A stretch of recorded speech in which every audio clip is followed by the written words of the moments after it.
Good morning everyone, कैसे हैं आप सब लोग। मैं हूं आपका दोस्त राहुल और मैं दूंगा आपको हिंदी ग्रामर का प्रैक्टिस सेट। ठीक है, हिंदी ग्रामर के हम क्या करेंगे, एमसीक्यू। कुछ ऐसी ट्रिक्स बताऊंगा ना आज के, क्वेश्चन ऐसे ही हवा में उड़ाते चले जाओगे। ठीक है, पहला क्वेश्चन। अभी देखो दो चार क्वेश्चन ना थोड़े ये धुंधले टाइप हो गए, बाकी नीचे अच्छे मिलेंगे, तो थोड़ा सा ना कॉम्प्रोमाइज़ कर लेना। यह नई साड़ी है, कैसी साड़ी है, नई। तो नई क्या बता रहा है, देखो साड़ी तो हो गया विशेष्य, क्या हो गया, विशेष्य। और जो विशेषता बताता है वो हो गया विशेषण, क्या हो गया, विशेषण। ठीक है, तो आंसर क्या हो जाएगा, विशेषण। और ये कैसा विशेषण हुआ, एक चीज आज नई सीख लो, नई साड़ी से नई चीज सीख लो। नई साड़ी ऐसे लिखाओ, और एक लिखाओ साड़ी नई है, नई है। ठीक है, और नई साड़ी है, इस तरीके से दो सेंटेंस लिखे हूं। तो यहाँ पे जो नई है ना, इसे कहेंगे आप विशेष्य विशेषण, और यहाँ पे जो नई है ना, इसे कहेंगे आप विधेय विशेषण। क्या कहेंगे, ये वाला विधेय विशेषण है और ये विशेष्य विशेषण है। इन दोनों में अंतर होता है। आजकल ना थोड़ा और डीपली पूछेगा ना, तो ऐसे पूछ लेगा कि इसमें विशेष्य विशेषण कौन सा है या विधेय विशेषण। विशेष्य विशेषण में जो विशेषण होता है वो विशेष्य से पहले आता है, और विधेय में विशेष्य से बाद में आता है। ठीक है, क्लियर हो गया होगा, आंसर डी है। नेक्स्ट आगे बढ़ जाएंगे। पुस्तक, पुस्तक क्या है, तत्सम शब्द है, इसका क्या बनता है, पोथी बनता है। क्या बनता है, पोथी। ठीक है, ये तद्भव हो गया। पुस्तक गिर गई, तो आंसर क्या हो जाएगा, स्त्रीलिंग। नेक्स्ट, इसमें से उपसर्ग का प्रयोग बता रहा है। उपसर्ग कहाँ लगते हैं, शब्द के आगे या शब्द के आदि में। संस्कृत में 22 उपसर्ग होते हैं। आ, अब, उप, अप ये बताता हूँ ना, तो उप उपसर्ग दिख गया। लाभ धन दायक, लाभदायक। अपना प्लस पन, इसमें पन हो गया। पढ़ धन आई, पढ़ाई। ठीक है, ये सब क्या है, प्रत्यय हैं। आंसर क्या हो जाएगा, ए, उपसर्ग हो जाएगा। नेक्स्ट, अब देखो निर्वाह में क्या पूछ रहा है, उपसर्ग पूछ रहा है। तो उपसर्ग बता दिया मैंने आपको, आगे लगते हैं या शब्द के आदि में लगते हैं। संस्कृत के 22 उपसर्ग हैं। तो इसमें उपसर्ग क्या है, तो निर उपसर्ग है। कौन सा, निर। अब इसमें निर ये है, मगर इसमें हलंत लगेगा। क्या लगे, हलंत। अगर ये पूछ ले कि इसमें संधि कौन सी है, क्या पूछ ले, संधि कौन सी है, तो इसमें हो जाएगी विसर्ग संधि। कौन सी, विसर्ग संधि। क्या बन जाएगा, निह धन बाह। अब आप कहोगे सर निधन भाव बना रहे हो तो ये क्यों उपसर्ग नहीं लगा रहे हो, तो ये उपसर्ग नहीं होता, निरुपसर्ग होता है इसमें। ठीक है, इस चीज को दिमाग में रख लेना। मैंने कल बहुत ही अच्छे से क्लियर किया, तब आपको ये बता रहा हूँ। ठीक है, कोई भी डाउट नहीं है इसमें। नेक्स्ट, अब देखो थोड़ा सा कॉम्प्रोमाइज करना। इसमें से कौन सा सत्य नहीं है, देखो लात से लत्याना बनता है, हाथ से हत्याना, ही तो सही है। हंसना सकर्मक क्रिया है, हंसना तो स्वाभाविक क्रिया है। कैसी है, स्वाभाविक। तो स्वाभाविक क्रिया क्या होती है, अकर्मक होती है, तो ये कैसी अकर्मक होगी, तो यही गलत है इसमें। ठीक है, कौन सा सही नहीं है, तो यही सही नहीं है। आंसर क्या हो जाएगा, बी। भोजन करके पूर्वकालिक क्रिया है। हाँ, भोजन करके मैं खेलने गया, होगी पूर्वकालिक। उठने से, उठने से बनी प्रेरणार्थक क्रिया उठाना, सही बात है। प्रेरणार्थक हो गई ना, जब कर्ता खुद न करके दूसरे से कराता है, तो उठाना हो गया ना। आंसर क्या हो जाएगा, बी। नेक्स्ट, पूजनीय में कौन सा प्रत्यय, पूज प्लस अनीय, पूजनीय, पूज प्लस अनीय। आंसर क्या हो जाएगा, सी। प्रत्यय कहाँ लगते हैं, पीछे या शब्द के अंत में। नेक्स्ट, चतुराई में कौन सा प्रत्यय, चतुर्धन आई, चतुराई। और प्रत्यय कितने प्रकार के होते हैं, कृत प्रत्यय और तद्धित प्रत्यय। कृत प्रत्यय किसमें लगता है, क्रिया में, और तद्धित प्रत्यय संज्ञा या सर्वनाम में। ये 5 प्रकार के होते हैं, ये 8 प्रकार के होते हैं। नेक्स्ट, इसमें से तत्सम बताना है। क्या बताना है, तत्सम। तत्सम किसके आधार पर होते हैं, शब्द ना, उत्पत्ति के आधार पर पूछ रहा है। उत्पत्ति के आधार पर तत्सम, तद्भव, देशज, विदेशज। तत्सम तद्भव जहाँ छांटने को आते हैं, देशज खुद से निकाल लेते हो, लोटी बाल्टी पगड़ी खिड़की इस तरीके के। ठीक है, विदेशज भी निकल जाते हैं। तत्सम तद्भव में कन्फ्यूजन होता है। अब जितने भी देखो शा शा सा आ जाए, या ये वाला हुआ आ जाए, या ये वाला छत्र ज्ञा, या ये श्र ये आ जाए, इन शब्दों को याद रख लो। ठीक है, जितने भी ये वर्ण हैं इन्हें याद रख लो, अपने आप ही निकाल लोगे। अब इसमें बताओ कहाँ पे आ रहा है ये आधा शाह, ये आ रहा है ना शाह। या एक चीज देख लिया करो, किस वाले शब्द को बोलने में सबसे ज्यादा दिक्कत हो रही है आपको। सीसा, सीसा तो डेली लाइफ में बोलते हो। ठीक है, मानुस भी बोल लोगे, जींस भी बोल लोगे एक बार को, मगर भविष्य, भविष्य थोड़ा सा देख रहे हो, मुंह का आकार चेंज हो जाता है। ये जो जितने भी तत्सम के शब्द हैं ना, ये संस्कृत के शब्द हैं। और ये पता है इस तरीके से बनाए गए थे पहले पुराने जमाने में, कि हमारे मुंह की ना एक्सरसाइज हो जाए साथ के साथ। ठीक है, तो आंसर क्या हो जाएगा, ए। नेक्स्ट, जब किसी की अत्यंत प्रशंसा के लिए कोई बात को बढ़ा चढ़ा कर किया जाए, तो मतलब पता है क्या है ये, इस तरीके का अगर कहीं आ जाए ना, कि किसी भी बात को बढ़ा चढ़ा कर कह रहे हो और लोक सीमा का उल्लंघन करके बात करी जा रही, तो उसे कहते हैं अतिशयोक्ति। देखो अनुप्रास, यमक, श्लेष और वक्रोक्ति ये होते हैं शब्दालंकार। कौन से होते हैं? शब्दालंकार। ठीक है। उपमा, रूपक, उत्प्रेक्षा और अतिशयोक्ति ये होते हैं अर्थालंकार। यहाँ ये वाला ना श्लेष के बाद वक्रोक्ति बताया मैंने, याद रखना, वक्रोक्ति। और ये क्या होते हैं? अर्थालंकार के। ठीक है, तो आपका ये किस में आएगा? ये आएगा अर्थालंकार में। ठीक है, आंसर क्या हो जाएगा? ए।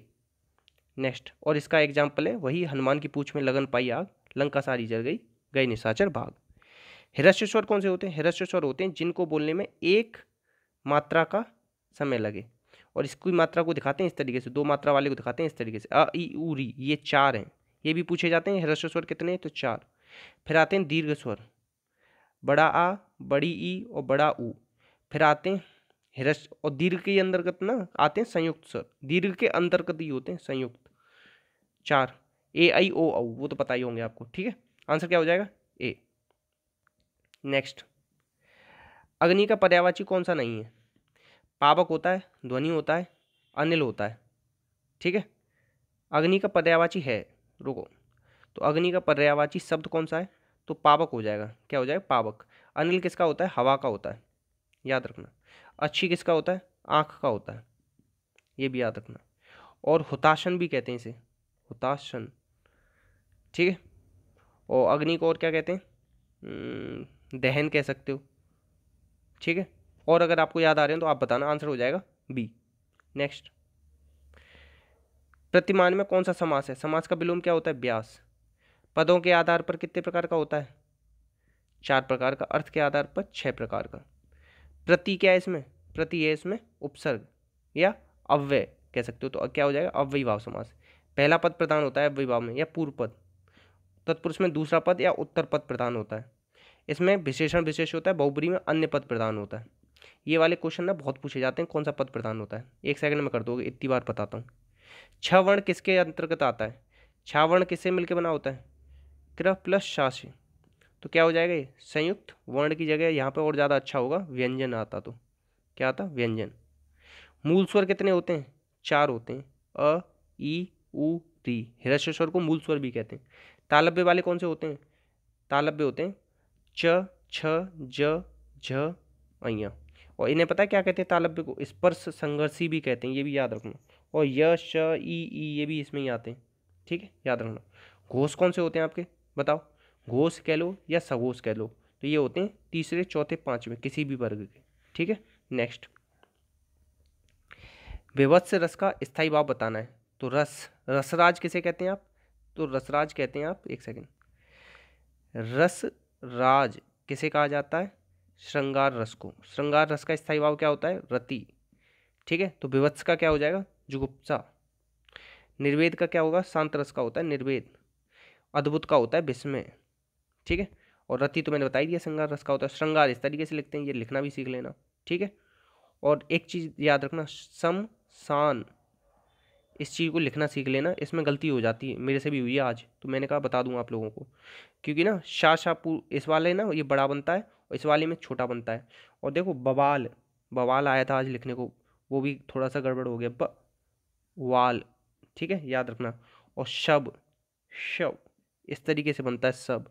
ठीक है, इसमें वाह आता है, वाह। ये तीनों सीख लेना, क्योंकि गलती हो सकती है, तो मेरे से हुई तो मैंने कहा बता दूं आपको। नेक्स्ट, हिंदी भाषा में कुल कितने व्यंजन है? 33। स्वर पूछ ले तो 11 और कुल स्वर पूछ ले तो 13। छा का क्रम किसके बाद आता है? छा बताया था ना किस किससे मिलता है? क्र प्लस छा से, तो किसके बाद आएगा? इसके बाद। त्रा किससे मिलकर बनता है? त प्लस र से। ज्ञा किससे मिलकर बनता है? ज प्लस इससे। क्या बच गया आपका? ये बच गया ना श्र, तो ये शा प्लस रा से। ठीक है, आंसर क्या हो जाएगा? ए। नेक्स्ट, हिमालय, सॉरी गंगा हिमालय से निकलती है, मतलब क्या हो रही है? वहाँ से दूर हो रही है। क्या हो रही है? दूर हो रही है। और कोई चीज़ दूर होती है तो क्या होता है वहाँ? अपादान। अपादान में क्या होता है इसकी? से। परसर क्या है? से। करण में भी से होता है, मगर इसमें जुड़ाव से सेंस में आता है। तो कल मेरे को ना एक क्वेश्चन भेजा गया था, तो हो सकता है आप लोग भी उसमें कन्फ्यूज होते हो। तो एक क्वेश्चन ये है कि मतलब राम कुल्हाड़ी से, कुल्हाड़ी से पेड़ काटता है, पेड़ काटता है। तो अब ये मत सोच लें इसमें अपादान है। कुल्हाड़ी से, कुल्हाड़ी का किसी में यूज कर रहे हैं ना, जैसे मैं पेन से लिखता हूँ, तो ये दोनों कुल्हाड़ी से, पेन से, ये सब किस में आते हैं, कर्ण कारक में आएंगे। ठीक है, अपादान मत करिए ना, क्योंकि कल एक स्टूडेंट कंफ्यूज हुआ तो मैंने कहा आपको बता दूं, आप भी हो सकते हो। संप्रदान में क्या आता है, के लिए। ठीक है, और संप्रदान का अगर आपको याद रखना है ना, तो जैसे एक अपवाद टाइप जैसे जिसमें आप कंफ्यूज होते हो वो ये है कि माँ ने भिखारी को कपड़े दिए, माँ ने भिखारी को, मगर वहाँ पे क्या आता है, संप्रदान कारक। ठीक है, क्योंकि संप्रदान में के लिए और को दोनों आता है। जहाँ हमेशा के लिए हम कोई चीज़ देते हैं तो वहाँ आप संप्रदान लगाएंगे। जैसे हमेशा के लिए कोई चीज़ दे रहे हो ना, जैसे गरीब को कोई चीज़, कपड़े दे रहे हो, कंबल दे रहे हो, तो वहाँ पे जैसे कहीं भी गरीब को कोई चीज़ दो, कपड़े दो, कंबल दो, या किसी को भी कोई चीज़ दान में दो, तो वहाँ संप्रदान कर देना। या ये याद रख लो, दान संप्रदान, दान और संप्रदान। ठीक है, याद रख लेना। नेक्स्ट, जातिवाचक संज्ञा कौन सी है? संज्ञा कितने प्रकार की होती है उत्पत्ति के आधार पर? उत्पत्ति के आधार पर होती है 3 प्रकार की, अर्थ के आधार पर होती है 5 प्रकार की। ठीक है, अब देखो, शत्रुता क्या है, भाव है तो। ठीक है, सेना क्या है, समूह है ये। मजदूर हो जाएगा, आंसर क्या हो जाएगा जातिवाचक का, मजदूर। नेक्स्ट, मुख्य अतिथि के सम्मान में यह आयोजन किया जा रहा है, तो सम्मान में, अधिकरण में क्या आता है, मैं पे पर आता है। संप्रदान के लिए, संप्रदान में क्या किया जाता है, दान। ऐसे बार बार बोलूंगा तो रिवाइज हो जाएगा आपका।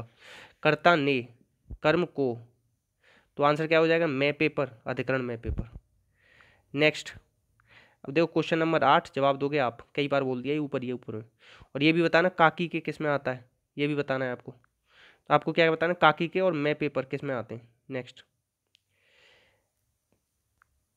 एक सेकेंड, हाँ, जब क्रिया की प्रधानता कर्ता होता है, क्या होता है, कर्ता होता है, तो कौन सा वाच्य होता है, कर्तवाच्य।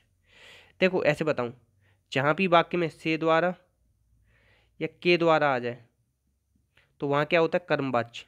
और जहां इनमें से न हो कोई सा भी, तो वहां होता है कृतवाच्य। से द्वारा या के द्वारा आ जाए तो कर्मवाच्य, से या द्वारा या के द्वारा न आए तो कृतवाच्य। ठीक है, से द्वारा या के द्वारा आ जाए तो कर्मवाच्य, और कर्मवाच्य भी कब होगा, जब सकर्मक होगी, क्या होगी, सकर्मक। अकर्मक हो जाएगी तो भाववाच्य हो जाएगा। ना समझ में आ रहा हो तो दोबारा रिपीट कर दूंगा, टेंशन मत लेना। आंसर क्या हो जाएगा इसका, जहाँ कर्ता प्रधान हो कर्तवाच्य, कर्ता की जगह कर्म लिख देता तो कर्मवाच्य, भाव प्रधान हो तो भाववाच्य। ठीक है, विकारी शब्द बताना, तो विकारी कितने प्रकार के होते हैं, 4। संज्ञा, सर्वनाम, क्रिया और एक विशेषण, अलग अलग है, क्रिया विशेषण मत कर देना। परंतु, इधर, आज, ये तीनों क्या है, अभिकारी। लड़का का क्या हो जाता है, लड़के। लिंग, रूप, जाति के आधार पर अगर बदल जाए तो वो विकारी, न बदलें तो अभिकारी। परंतु को आप बदल के देख लो, बदल ही नहीं सकते, आज का आज ही रहेगा, इधर का इधर ही रहेगा। नेक्स्ट, उद्यमी का क्या होता है, उद्यमी का होता है क्या, आलस्य। उद्यमी का मतलब होता है मेहनती टाइप, मेहनत करेगा ना, उद्यम, ऐसे थोड़ा सा याद रख लो। नेक्स्ट, अनिवार्य का क्या होता है, वैकल्पिक या ऐच्छिक, दोनों हो जाएगा। आंसर क्या हो जाएगा, बी और सी। विस्तृत का क्या होता है, संक्षिप्त हो जाएगा। नेक्स्ट, नेक्स्ट उन्मुख, देखो इसमें मैं कंफ्यूज हो गया था, आप मत होना, विमुख होगा, सन्मुख मत कर देना, क्योंकि मैंने कर दिया था तो मैं नहीं चाहता आप लोग भी कर दो, तो इसे तुरंत बिल्कुल काट दो, ये दिखना नहीं चाहिए बिल्कुल भी। तो आंसर क्या हो जाएगा, विमुख। ठीक है, आंसर बी होगा, उन्मुख, उन्मुख और विमुख। एक ट्रिक बता रहा हूँ साथ में, जहाँ भी खा आता है ना वो क्या होता है, तद्भव होता है। लिख लो इस चीज़ को दिमाग में, जहाँ भी चंद्र बिंदु आता है वो तद्भव होता है। ठीक है, यूज करना बताऊंगा इसका। देखो सुख और दुख, इसमें कौन सा समास है, देखो बीच में लग रहा है क्या, योजक चिन्ह, क्या लग रहा है, योजक चिन्ह। और योजक चिन्ह किस में मिलता है आपको, द्वंद्व समास में। क्यों, क्योंकि इसमें दोनों पद प्रधान होते हैं। क्या होते हैं, दोनों पद प्रधान। इसमें क्या होता है, संख्यावाचक होता है। ठीक है, अच्छा एक चीज़ बताऊँ, 4 पाई में कौन सा समास होगा, अगर कोई बता पाए ना मैं मान जाऊँगा कि हाँ तुमने अच्छे से समास पढ़ लिया। अब देखो ये ना एक्सेप्शन है, क्या है, एक्सेप्शन वाले पूछ रहा हूँ। ऐसा मत करना कि थोड़ा बहुत समास पढ़ा हो और इसमें कोई ट्रिक व्रिक नहीं लगेगी इस वाले में, बिल्कुल भी ट्रिक से नहीं चल सकता, अगर ये पढ़ा होगा तो ही कर पाओगे आप। और ये बताना, सुर्ख लाल, सुर्ख लाल, सुर्ख लाल में कौन सा समास है और 4 पाई में कौन सा समास है, ठीक है, ये बताना। नेक्स्ट, तत्सम शब्द बताना है। मैंने बताया था ना, शाह शाह शाह, ये आधा आ जाए, कृष्ण में आ रहा है ना, लगाओ सीधे आगे बढ़ जाओ। सूचिका का क्या बनता है, तद्भव सुई बनता है, क्या बनता है, सुई। नेक्स्ट, इसमें से कौन सा प्रत्यय बहुवचन, भाषा में बहुवचन के रूप में जाना जाता है, ये क्वेश्चन अच्छा था।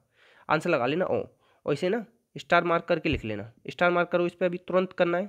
अगर बिल्कुल भी कोई सीरियस बच्चा जो देख रहा है ना उसे, वो स्टार मार्क करके लिखेगा इस क्वेश्चन को और लिख लेगा। उन्मेष में कौन सा उपसर्ग है? उन्मेष में उत, उद, उद्दन्मेष, उन्मेष। ठीक है, नेक्स्ट देखो, जिन छंद में 4 चरण और प्रत्येक चरण में 16 मात्रा होती हैं, तो वह कौन सा कहलाता है? तो देखो, एक होता है सममात्रिक, सममात्रिक, उसके अंतर्गत आता है 4 गीत हर गीतिका।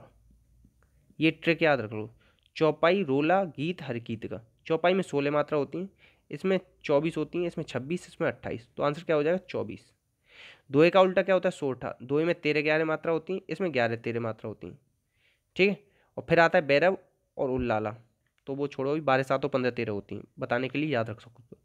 नेक्स्ट, प्रकृति का सुकुमार कवि कौन है? तो ये तो कौन है?